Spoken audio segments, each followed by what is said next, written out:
It's all right. Growing up, baseball was my passion. Yeah, dude, I used to take. This is what sort of. Oh, heck yeah. Hooked on a pallet, like on a rope. Yeah. I run this whole fucking thing. I don't know, I just fell in love with it. My mom told me I would just sit at 2 years old, even before that, I think she said, I would just watch baseball games. I guess I just soaked it up like a sponge. I don't know. That was my passion. People act like baseball players they don't do any tradition. You have to run that without talent or shoot. Well, it's because they all have guts. I had never thought about playing music. I didn't pick up an instrument until, God, so I was at a high school. I was maybe 23 years old or so at the time. It was the first time I ever picked up a guitar. I played baseball all the way into college. And, travel teams, all-star teams, you name it. I went to camp. I was invited out to camps, to Major League Scouting Bureau camps. Sometimes you have a coach. You have like a system, and you want your players to do what you believe is best. And I was struggling with that. They were trying to change my swing, things like that, and so to make that a short story, I was struggling, and so I was hoping that I was going to redshirt my freshman year, and it came down that they wanted me to be a bench player. I asked them if I could sit or if I could redshirt. I brought it up. They said no, that my bat, so my hitting, was too valuable. I didn't like that. And then at the time, my family, my parents were going through a divorce. It had just started. And my family's huge. I'm the oldest of 8 kids. And when they were splitting up, my youngest brother was 1 year old. And my mom, she was a stay-at-home mom from the time I was born, all the way up to this point.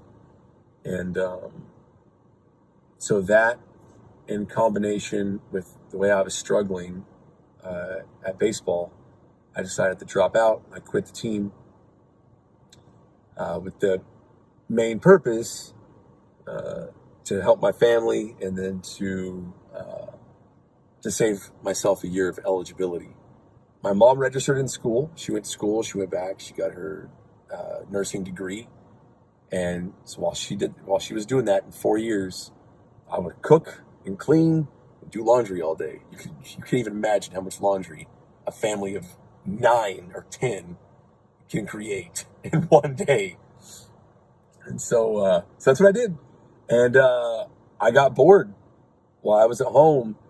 And my brother, he got a red Fender Squier Strat, like a pack. And it came like with a little amp. It was like that big. And I just started messing with the guitar. Not the amp, just the guitar. It was just when I was at home with my brothers would be watching TV, I don't know, Barney or something. And to keep my sanity, I just started messing with the guitar. And I really liked it. So after a while, I took a tax return for one of my jobs. And instead of fixing my car, I went and I bought myself a 212 combo amp and my own guitar instead of using my brother's guitar.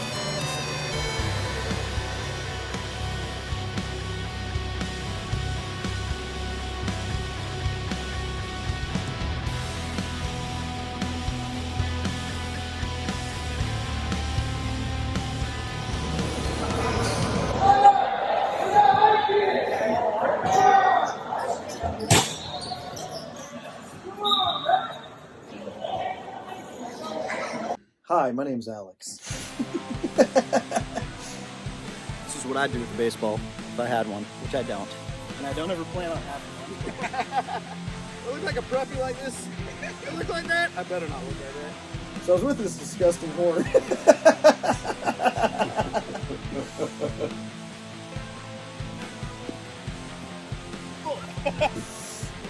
fucked up world we're living in. That's what we're talking about.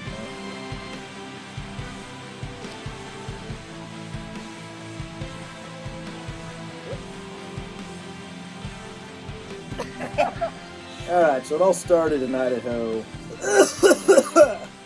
The Kookaroni. So I was living in Idaho. I was about 22 years old, and I was dating a pretty crazy chick there. And she was from Bakersfield. She happened to be from Bakersfield. I'd never even heard of this place prior to her telling me that she was from here. And so at that time, we had dated for maybe a year or so, and we break it off. She moves here to Bakersfield, back to Bakersfield. I'm still in Idaho. And I end up moving out of my house, and I lived in my car. I had this little Volkswagen car, and I lived in there for probably 6 months. And she ends up calling me after she leaves. This is about 6 months later. She's gone for 6 months, and she calls me up and asks what I'm doing. And I'm like, I'm not doing anything. I'm just living in my car. I don't have a job. I'm just, I have no direction in life. But I was playing a lot of guitar and stuff. I was writing a bunch of songs at the time. But I had no direction at all. And she's like, well, why don't you come move here and start over? You can stay in my apartment, and we're not going to date again. She apparently had another boyfriend here, but she's like, you can live with me and just start over. So I'm like, all right, yeah, I'll give it a shot. Why not? I'm not doing anything else. So I get in my car and I tell my buddies that I'm moving to California. And they're like, well, let's have one last hoorah, or whatever you call it. And let's catch the Deftones in Utah. So the Deftones were playing the next day or the day after. So we buy Deftones tickets, and we drive down to Salt Lake City, and my car breaks down on the way. It starts spewing out transmission fluid everywhere, so we have to get that fixed. We buy a bunch of transmission fluid to finally get there.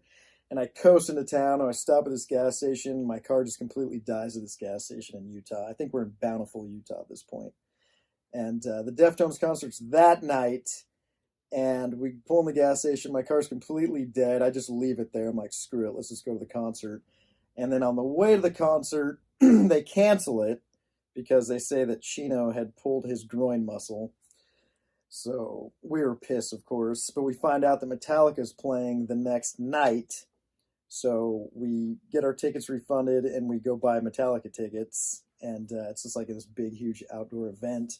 And we end up sleeping at the park that night. We get my car started. Then we got up pretty early in the morning and head out to the Metallica concert to see if we can get in quicker.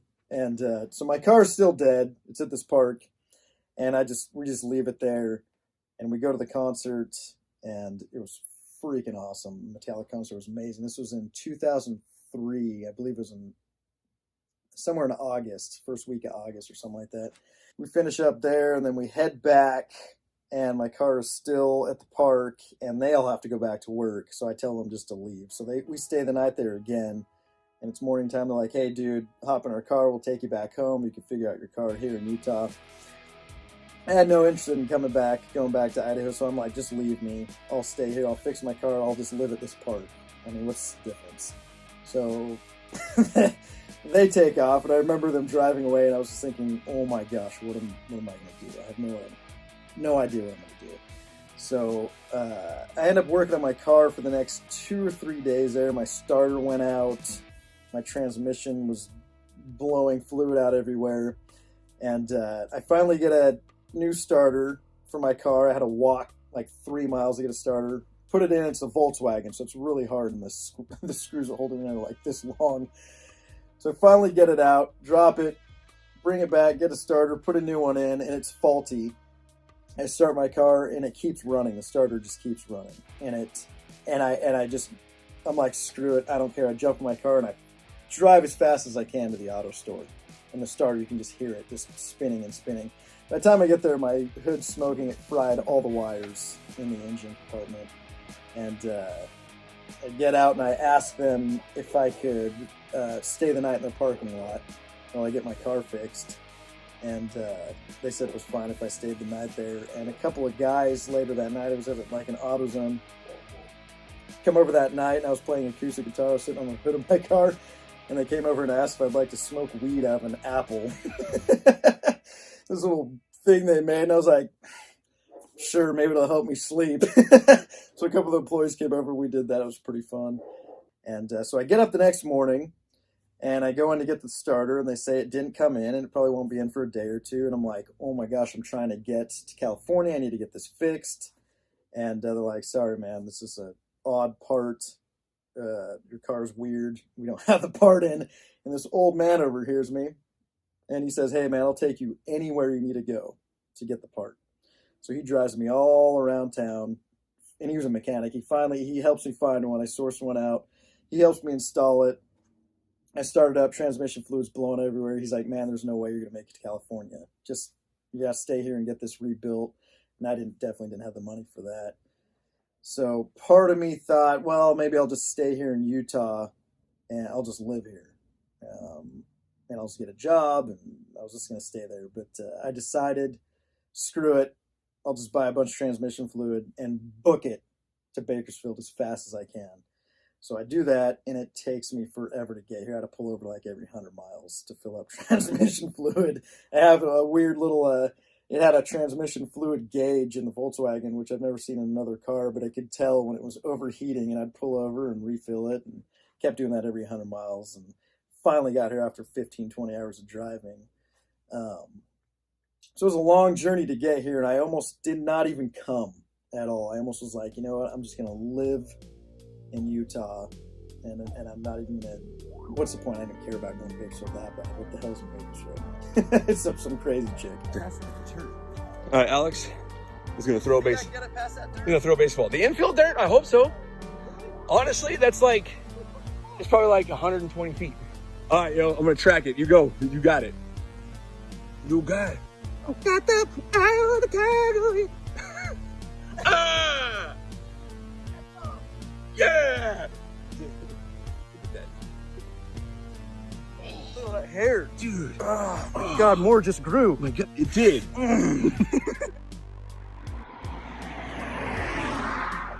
This is part of the story where I met someone who was going to play a huge role in Aaron and I meeting. I don't know if he was some kind of, I don't want to say an angel of sorts, but someone who was very important, who would play a very important role in everything that is happening now. So I'm new here to Bakersfield now. I don't know anybody here. So I decide to post up an ad at Guitar Center here. And I'm just looking for a drummer, a band, anyone to play with. So I got hit up pretty quick by this guy. He's a drummer. Super interesting character. You could tell immediately on the phone. And I talked to him a couple times. I started avoiding him as much as possible, his calls, but he was super persistent about coming over and showing me his demo tapes. It was more 80s style. I just wasn't interested pretty well right off the bat, but I finally let him come to my house. He brings this enormous boom box, this cassette player. It's huge. And he plays me a couple of his demo tapes, and it just wasn't up my alley at all. So I was trying to be nice. I wasn't going to tell him I didn't like it, but I was like, yeah, it's pretty cool, man. Yeah, maybe we can jam out sometime. So anyways, he takes off. He ends up calling me every day, all day, and I kept giving him excuses. Oh, man, I got to work. Oh, I don't feel good. I'm going to be out of town. Just the typical excuses. Anything not to meet up with this guy. And he was just super persistent. And then finally, one day out of the blue, I get home, and he just shows up. He's just in my driveway with a truck, with his whole drum kit in his truck. And he says, come on, man, let me set up in here, and let's just jam out, and let's just play. So we ended up jamming out some, and it definitely wasn't my style of music, but it was like a speed metal type music, 80s speed metal, and it did help me a lot playing it, but I ended up writing a lot of intros to it with a lot of delay and reverb stuff that I liked, so I'd kind of incorporate my stuff into what he was into. I was just trying to get it blended together a little bit. And we'd have these huge, long sets. We would just play. Once we started playing, It would go for about 45 minutes straight, non-stop music the whole time. You were literally nauseous after you were done playing. We were playing quite a bit. Me and my brother and my friend. And I mean, it was only a few months.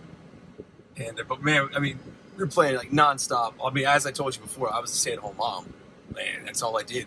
Other than cooking and cleaning, I was playing guitar like crazy. And so we kind of started like a little band or whatever, and the goal was to rule the world. That was the goal. And so finally, there comes a day where you'll snap a guitar string, and that day finally came. And so I had to go back down to Guitar Center just to let you, just so I could put this into perspective, like how crazy this is. So anybody that knows me knows I'm sorry, but I hate 80s music. I hate it. 80s rock, anyway. I know there's a bunch of people right now, I'll be like, how could you say that? I can't stand it. I hate the way they all sing. It's not my thing. I just don't. It's never been my thing. I just never liked it. I'm not into solos. That's why we don't have solos in our music. It's just not. I hated it. I'm sorry, but I hated it. So for the story I'm going to tell you, it just makes it that much crazier because there is not a single, I'm telling you, I hate Kiss. I hate AC/DC. I know it's a little bit before that. I hate Whitesnake. I hate Poison. I hate anything from the 80s. The only thing that came out of the 80s that I sort of semi-like was Metallica's Black Album. That was about it. And I don't even know if that came out in the 80s, now that I think about it. I'm not even sure when that really came out. Because I hate Ride the Lightning. I hate Master of Puppets. I don't even know if they had anything before that. I think they did. And Justice for All. I hate that album. I'm sorry, people. It's my preference. It's how I feel. I can't stand it. And so I come up, and here we are. Get to Guitar Center. Got to get my strings. Go inside. Stand in line, right? I'm standing in line. Just chilling. Waiting my turn, There's this guy in front of me. I don't know what he's getting. I think he's a drummer, so I'm not sure what he's getting. And it was just crazy. I mean, you want to talk about the epitome of the 80s. This guy had a blonde perm. This is not a joke. It went to about here. It was huge. It was curly. He had a leather vest on. No shirt. All right, no shirt. Leather vest, no shirt. And leather pants. If that doesn't scream 80s music, I don't know what does. All right. And he gets his stuff, gets out of the way, my strings. Come out of the store, walking back to my car. I get right around this area. And now he's over here, and he's like he's like, over there by that white car. A little further. And all of a sudden I hear, hey, you keep playing that guitar, man. Kind of look over. Sure enough, he's talking to me. And I'm like, ha, thanks, man. Thanks. And then all of a sudden it starts. Hey, man. Hey, you got a band, man? Fuck. That's what I was thinking. I was like, yeah, I do. I just want to get my car. I want to drive off. I want to go home. I'm scared. And so he comes up, starts talking to me. He's like, yeah, I'm playing with a guitarist, and I play drums, and we can use somebody else, man. If you're not doing anything. For the life of me, I cannot tell you why I said yes. And I gave him my fucking phone number. Like, what am I doing? I gave him my real number. Like, I'm not good at this. Like, I'm not good at the rejection thing, or as somebody that rejects people, like where they give you, fake numbers. I obviously I was out of practice in that area of of denial or denying somebody something. And so I said yes, and I gave him my phone number. And I got in the car, and my brother was in the car, and my mom was in the car, my mommy. And they're like, what was that about? I was like, I don't know. I think I'm going to go play guitar with them. I can't tell you why I did it. No idea. It's clear as day what kind of music that guy played or what that guy was into. I wasn't even writing anything like that. The things I was writing are very, very, very early versions of what I write now. Chords and just progression. That's it. I don't even know what to call it, but not 80s riffs. There was none of that. No soloing. I still can't solo. I don't know scales. To this day, I don't know a scale. I can't play. And I told the guy, yeah. I said, yeah, I'll come over. I'll play music with you. That's what makes it so crazy, is I don't know why. I would never I don't know why I told him yeah. And so we leave. I leave there. I get in the car, driving off, and talking to my brother and stuff, and we're like, hey, let's, you should go, and we could see how other bands practice. That was like the guys that we were gonna use it under, or that I was gonna do, and so finally I get a phone call, and it's Jason. He's like, hey, we're gonna practice today, man. So I'm like, all right. So I get my 212, I get my guitar, pack it up my minivan, drive off. And I remember while I'm driving, I'm nervous, First off, I suck. I have no ability except for basically bar chords, and that's about it. And I don't know actual chords or anything like that. So I'm like, I don't know what they're gonna have me do.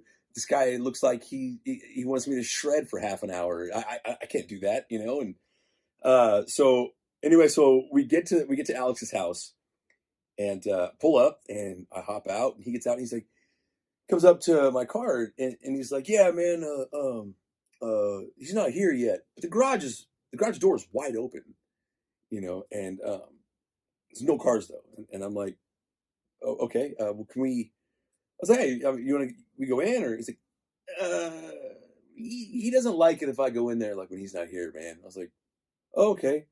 So we were talking. I was like, so where's your drums and stuff? He's like, oh, they're in there. And I was like, I was like, so your stuff's in there, but you can't go in there. So anyway, so he's like, hey, let me show you some of the music. So he gets a cassette. He has a cassette tape, and I throw it into the van cassette player and listening to it.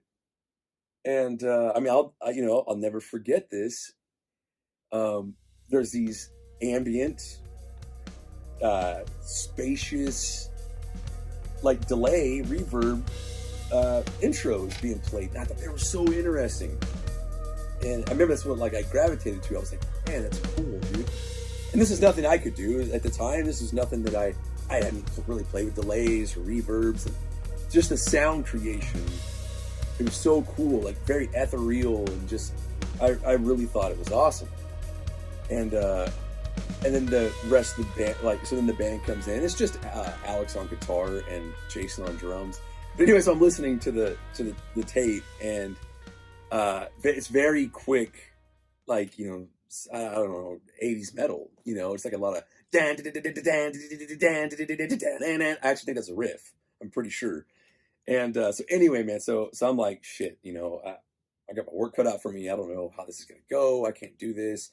Man, this guy, the guy playing guitar, he sounds so good. He's got these really cool intro things, and he's playing this fast rhythmic stuff. And meanwhile, I'm fumbling around on my sixth string, and I was so nervous. And so anyway, so we get done.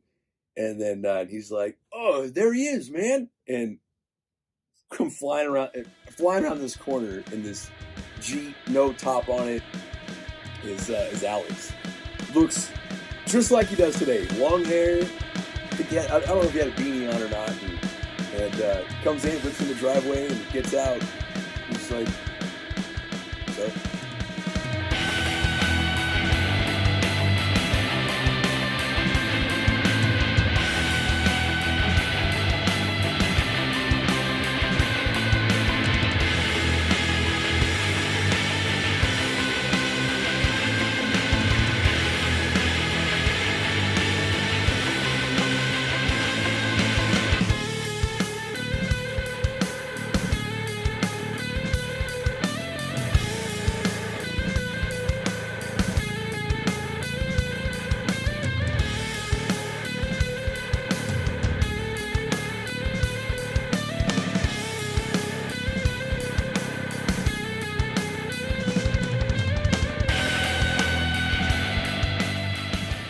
I pull up to my house. First impressions are important.